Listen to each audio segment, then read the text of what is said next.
Welcome back to Trash Panda Off-Road. This week we're going to tackle the steering box on the Trash Panda that's been fighting us for years. So I've been running 35-inch tires on this thing since like the IFS days, like probably 4 years now. The last year and a half, 2 years with the Toyota axles. But I've always had trouble with the steering box, and I already got started on some stuff before I turned the camera on. So what I've done in the past, I've broken these two bolts, and there's also a bolt under here, all on the other side. So these two I've taken time and broken. So I've plated it, and it used to run through bolts here, run all the way through. Plated it, sleeved it, ran through bolts. And then when we were up in Canada with the BC Suzuki Club, I broke this third bolt that's on the other side. And so when I took this off, I took the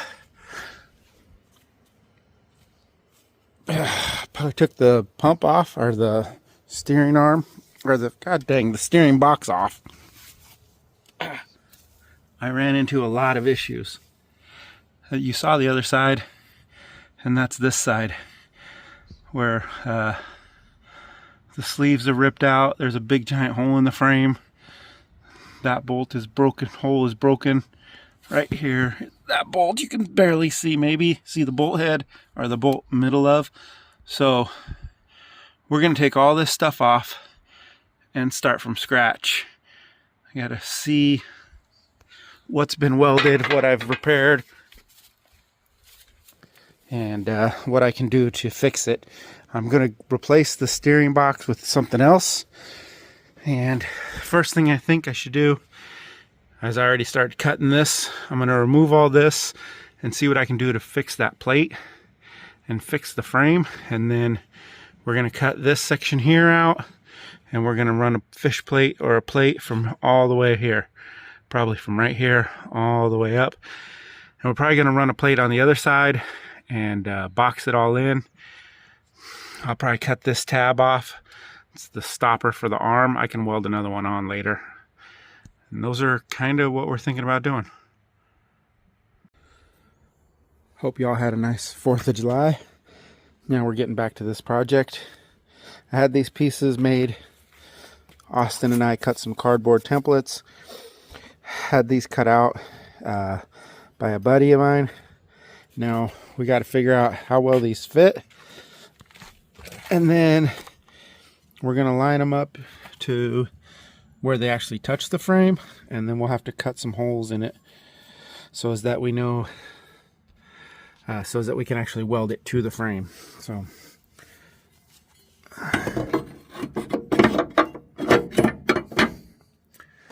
that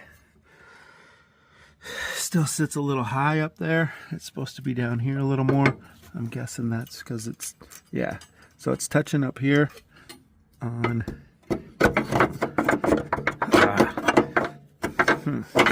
come on, there we go. So it's touching. Oh. Okay, one more time. It's touching up here, so we're gonna try to cut that out a little better.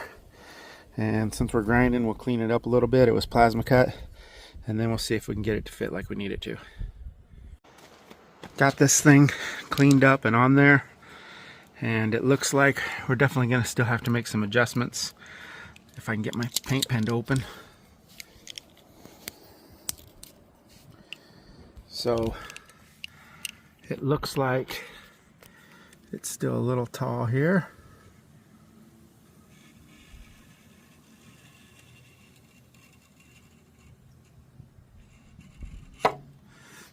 And definitely in the bottom here, looks like probably a 1/4 inch even. It's, yeah.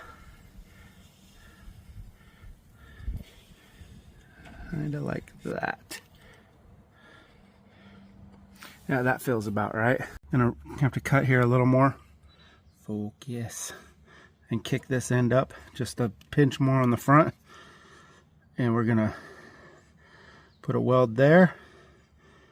Then we'll put some holes in that plate to make sure to weld it to the top up there.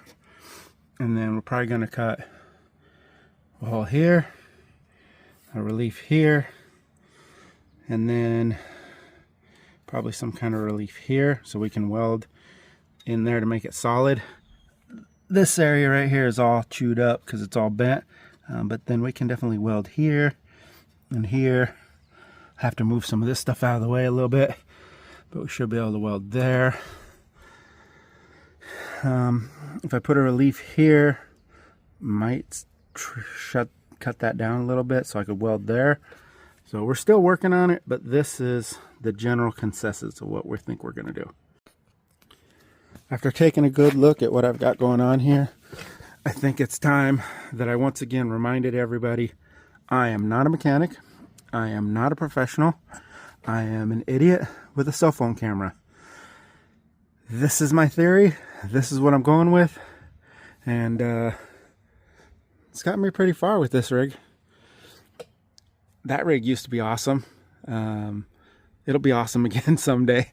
So back to this project. This is what I'm thinking. Weldy, weldy, weldy, weldy, weldy, weldy, weldy, weldy, weldy, weldy. I'm gonna weld under here, then put this plate on top, and then weld here, and then weld it to the frame. And I also have a base plate on the bottom that I think I'm gonna add in. So that's definitely gonna beef everything up on the outside. On the inside, I'm not sure what I'm gonna end up having to do because it's pretty gnarly in there too, thanks to all the holes that got put into it. You can't really tell. Well, there you can kind of tell. So I want to plate that or replace it, but I'm not sure about the distance and the spacing. Maybe if I put a thinner, way thinner piece of metal over that hole, that will help, but I don't know where the new box is going to go either. So we're just kind of feeling our way through this.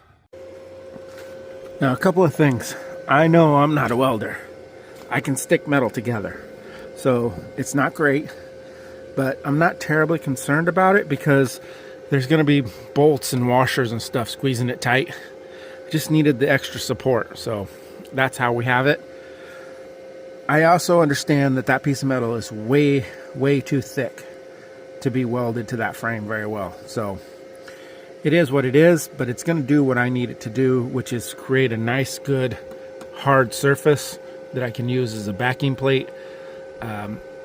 There is one through bolt right in here somewhere that is still in good shape. You guys saw this one down here is all gucked up, and then there's another regular bolt here that hasn't been drilled out yet.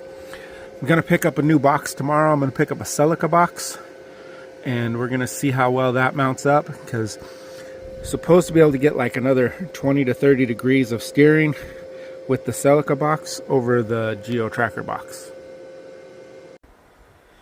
Well, team, it's decision time. That is the Toyota Celica box, which they claim will give me back full steering on the Toyota axle, probably due to that longer pitman arm.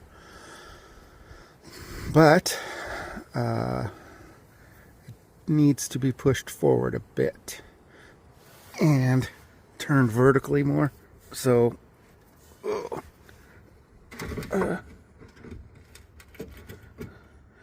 maybe like so.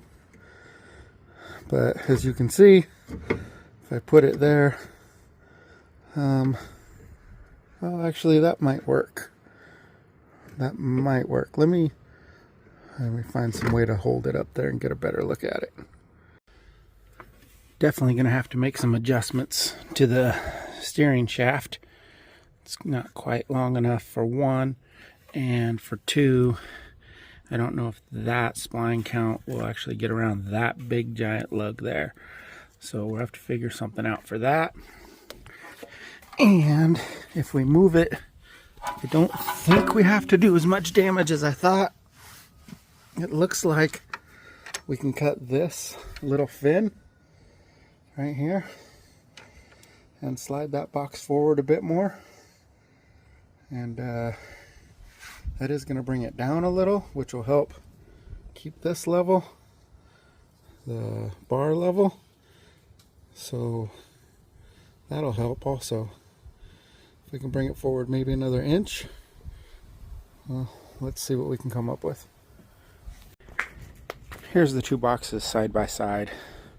Toyota Celica, Geo Tracker. They're very similar. Bolt holes are similar, not exact. And definitely the way this hooks into the top is way different. This is a banjo bolt. I wonder, I seriously doubt this is going to fit, but yeah, it doesn't fit either of them. So, all right, well, the main reason for going with this box, it still stays inside the frame rail. I have to do very little cutting to make sure it goes in. And because of the pitman arm and the gearing inside, I will regain all the steering that you lose when you go to Toyota axles in this box. There's probably maybe another 20-30 degrees worth of steering on the axle before you run out of gears in the steering box. So the longer pitman arm is going to help, and then I'll push it forward a little bit, and that's going to help.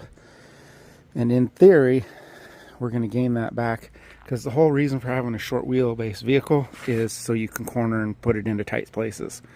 And having to back up a couple times to do that, that's not great. Still a lot of work to do, but like that hole's definitely not big enough. But I'm using that one bolt hole that I wanted to use. Got it clamped there, and as you can see, I have got the wheels turned all the way. So let's see if I can hold this and do this with my feet maybe. Oh. Put this back in there.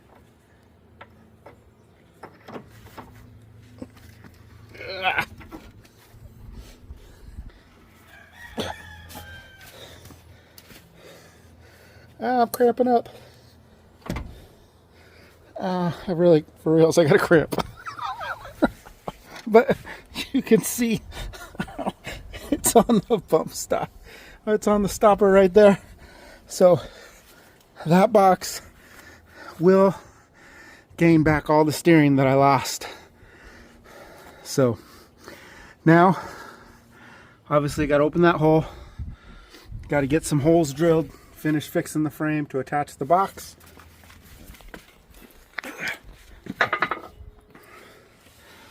Got to figure out how to make that reach, and quite a few other, well, not a couple, but, and then figure out some plumbing. I don't know how long the video's been, but I've been working on it for a couple of days. I'm gonna go ahead and end this video here, and we'll make a part 2 video in a few minutes. So continue watching. It'll be another Wednesday by the time you see the second part. And if you're just watching this because you want to see what it takes to do it, I apologize for making it so long, but that's the way it goes sometimes. All right, thanks a lot for watching, guys. Follow along Trash Panda Off-Road on the Instagram.